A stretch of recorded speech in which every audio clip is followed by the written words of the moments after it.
Hello students, today I am going to start a new chapter of Political History class 11 chapter 2 Freedom.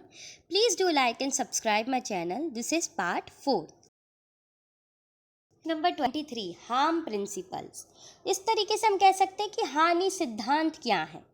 So to answer these questions satisfactorily, we have to address the issue of the limits, competence, consequences of the imposition. We also have to engage with another issue that John Stuart Mill stated in an Inquiry in the essay on liberty. तो ये सारे answer, satisfactory सवाल, ये सारी चीज़ें हमें एक मत पे जोड़ेंगे जो कि एक जॉन स्टुअर्ट मिल ने लिखा है लिबर्टी के बारे में, जो कि आपके बॉक्स में दिया हुआ है लिबरलाइज्म के बारे में। और ये ऐसा मैंने लिबरलाइजेशन का टॉपिक 9th और 10th की वीडियो में भी बनाया हुआ है, तो आप उसमें भी देख सकते हैं कि व्हाट इज़ लिबरलाइजेशन। तो अब इसमें भी हम उदाहरण देखते हैं कि liberalization, when we say that someone's parents are very liberal, we usually mean that they are very tolerant. As a political ideology, liberalization has been identified with tolerance as a value. Liberals, who have often defended the right of a person to hold and express his or her opinion, beliefs even when they disagree with them. But this is not all there is to liberalization. And liberalism is not the only modern ideology that supports tolerance. What is more distinctive about modern liberalization is to focus on the individual.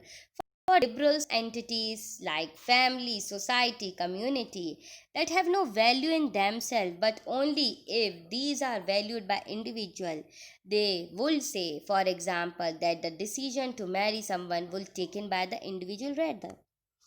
तो जब हम कहते हैं कि उसके माता पिता बड़े उदार हैं, बहुत अच्छे हैं, तब हम अक्सर यह कहना चाहते हैं कि वे बड़े सहनशील हैं।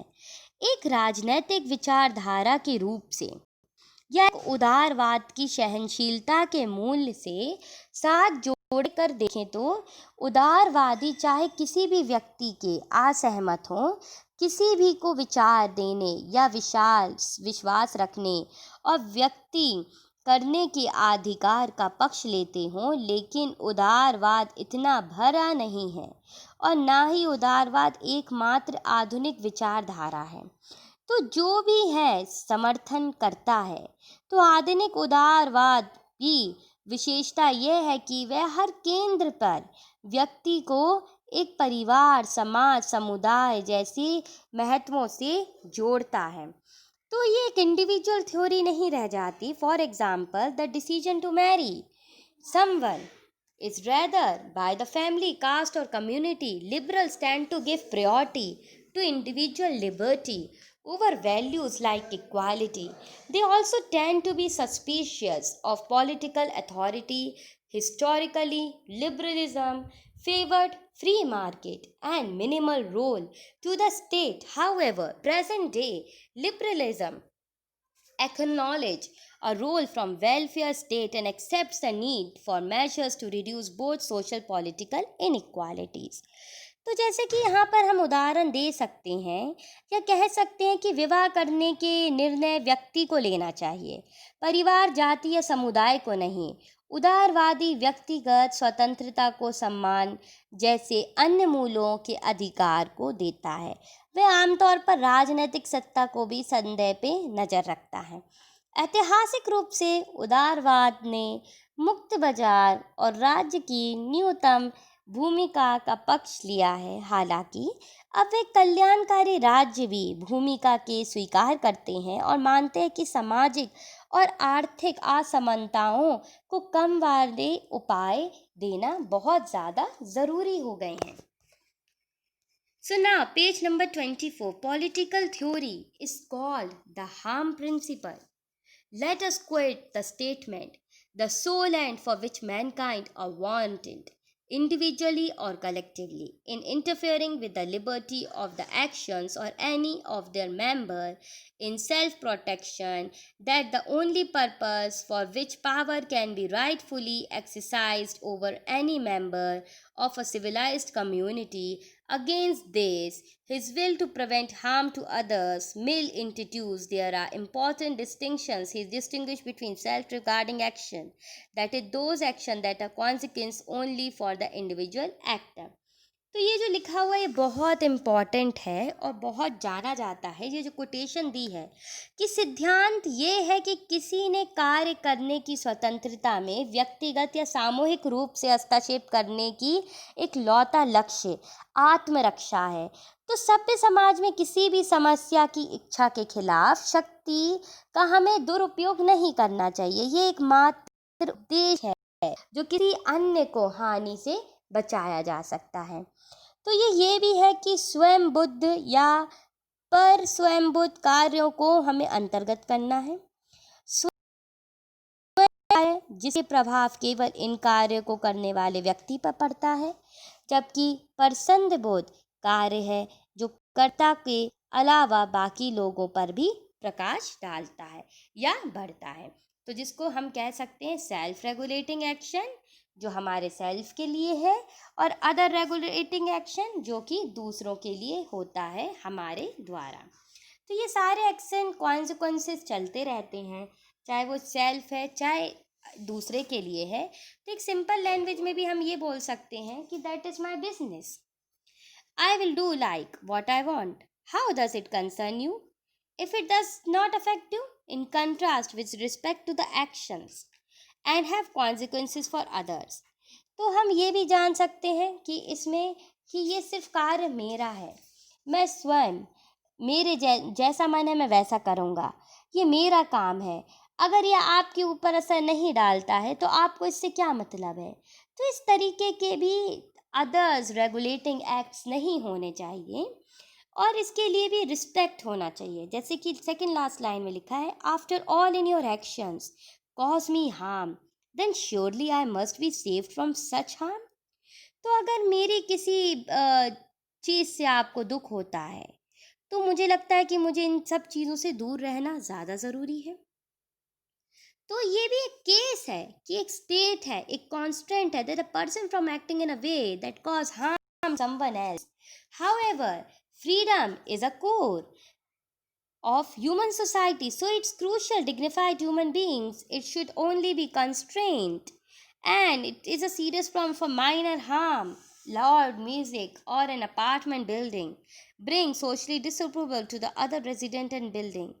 तो हम लोगों के मन की बात भी जान सकते हैं क्योंकि स्वतंत्रता मानव समाज के केंद्र होते हैं और वो बेहतर महत्वपूर्ण है। तो हमें ये भी मानना चाहिए कि हानि मतलब गंभीर है। छोटी मोटी हानि के लिए कानून की ताकत की जगह केवल सामाजिक रूप में ही उनका सुझाव ढूंढ लेना चाहिए। तो चीज़ों को बढ़ाने की ज़रूरत नहीं है कि harm cost must be serious. तो कोई भी तरीके का हार्म हो, वाद विवाद हो, तो उसको कभी भी बढ़ाना चढ़ाना नहीं चाहिए, उसको ख़त्म करने की कोशिश करनी चाहिए ताकि वो बस ख़त्म हो जाए और लोगों को उससे परेशानी ना हो। तो छोटे छोटे नुकसान बंद होने चाहिए और एक दूसरे के लिए कार्य करना बहुत ज़्यादा ज़रूरी है। तो उसके लिए सबसे ज़्यादा ज़रूरी है कि सहनशीलता लाना।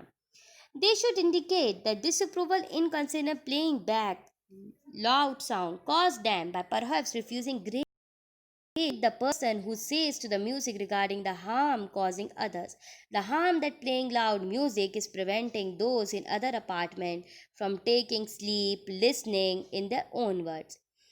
तो हम ये भी कह सकते हैं कि यदि हमें दूसरों का भी ध्यान रखना चाहिए तो इससे दूसरों की स्वतंत्रता नष्ट ना हो जाए या दूसरे हमारे लिए नफरत ना करने लगें। जैसे कि अगर हम गाने भी सुन रहे हैं तो हमें तो थोड़ा धीमे लाउड वॉइस में नहीं, कि कहीं किसी को परेशानी ना हो जाए या लोगों को इतना मतभेद ना हो जाए या लोग उसमें प्रतिरोध लगा दें या लोग हमसे नफरत करने लगें। तो ऐसा भी नहीं होना चाहिए। तो जब हम पेज नंबर 25 में ऊपर पढ़ते हैं तो हम ये देखते हैं कि we should provoke in a minor harm. It is not a fit case for legal punishments, but it regard actions for some harm to definite individuals to bear spirit of protecting freedom. People should be ready to tolerate different ways of life, different points of view, different interests, and so long it causes others, but such tolerance must have to extend to the views and let to put people in danger. तो अब हम ये भी देख सकते हैं कि भारत तो एक सर्वजनिक एक विषय है ही है। प्रतिबंध हमें इस्तेमाल करना चाहिए पर हर चीज़ में नहीं। पर कभी कभार जब बहुत ज़्यादा ज़रूरत हो, अतिरिक्त ज़रूरत हो और उसके कारण आंदोलन भी हो सकता है और बहुत चीज़ें परेशान हो सकती है, बहुत से लोग इसमें फंस सकते हैं, तो हमें उधर पर भी सहयोग करना बहुत ज़्यादा ज़रूरी है। तो इधर पर एक दिया हुआ है, let's think the issue of dress code. तो हमारे यहाँ पहनने के ऊपर बहुत मुद्दे उठते हैं, जैसे कि in China during Mao regime all the people had to wear Mao suit based on the argument expression on equality. तो मऊ के शासन काल में चीन में मऊ सूट पहना जाता था। फिर सेकंड, फतवा was issued Sania Mirza on a style of dress that was consider one of the क्लैरिक against the dress code of prescribe for women. तो जो मौलवी थे उन्होंने सानिया मिर्जा के खिलाफ फतवा जारी कर दिया था, क्योंकि उनका पहनना उस पहनावे के खिलाफ माना गया था जो महिलाओं द्वारा, मुसलमान महिलाओं द्वारा नहीं पहना जाता। Third, the rules of a test match in a cricket require every cricketer to wear white dress. तो क्रिकेट के टेस्ट मैच की ज़रूरत है कि खिलाड़ियों को सफ़ेद कपड़े पहनने चाहिए। Students are required to wear school uniform. बच्चों को, छात्रों को एक निर्धारित वेशभूषा पहननी चाहिए। अब वाद विवाद क्या होता है लोगों का हर चीज़ में, किस चीज़ में वो लड़ते हैं कि जब उनकी मनचाहे चीज़ें जस्टिफाइड नहीं होती, या who has the authority to impose this constraint, या वो कहते किसने ये प्रतिरोध लगाया, किसने ये कॉन्स्टेंट लगा के रोक दी चीज़ें। Can the state decide what one should wear. क्या एक स्टेट या एक राष्ट्र डिसाइड करेगा कि उनको क्या पहनना है, क्योंकि ये तो व्यक्ति का एक मान्य सम्मान है। सो does it diminish in the many ways people have expressing themselves? What are the consequences of accepting the impossibilities? Will the society become half if dressed with the monil China? Or are the women being denied for the participation in sports? तो ये भी आरोप लगते रहे कि क्या राज्य तय करेगा कि क्या पहनना चाहिए, क्या क्रिकेट तय करेगा कि खिलाड़ियों को क्या पहनना चाहिए, क्या एक प्रतिबंध लगा देना चाहिए एक महिला पर और उसको देखा जाए जैसे चीन में लगा था कि मऊ कालीन में कि आप एक ही कपड़ा पहनना पड़ेगा, इस समाज से गरीबी कम होगी, या एक महिलाओं पर ऐसा कपड़ों का पहनने का एक लगा दिया जाए ताकि वह खेल में ना पार्टिसिपेट कर पाए। Clothes that will help to compete effectively. Will the game affect the cricketers wear colored clothes? तो अगर क्रिकेट खिलाड़ी रंगीन कपड़े पहनेंगे तो क्या इससे खेल प्रभावित होगा क्या? ये एक तरीके का प्रश्न है, प्रश्न चिन्ह है कि क्या ऐसे में भी ऐसी दिशा हो सकती है। इसके बाद जो हमारा नेक्स्ट टॉपिक है पेज नंबर 26 का, the negative and positive liberty. तो वो मैं आपको नेक्स्ट पार्ट में, पार्ट 5 में एक्सप्लेन करूँगी। जब तक के लिए थैंक यू।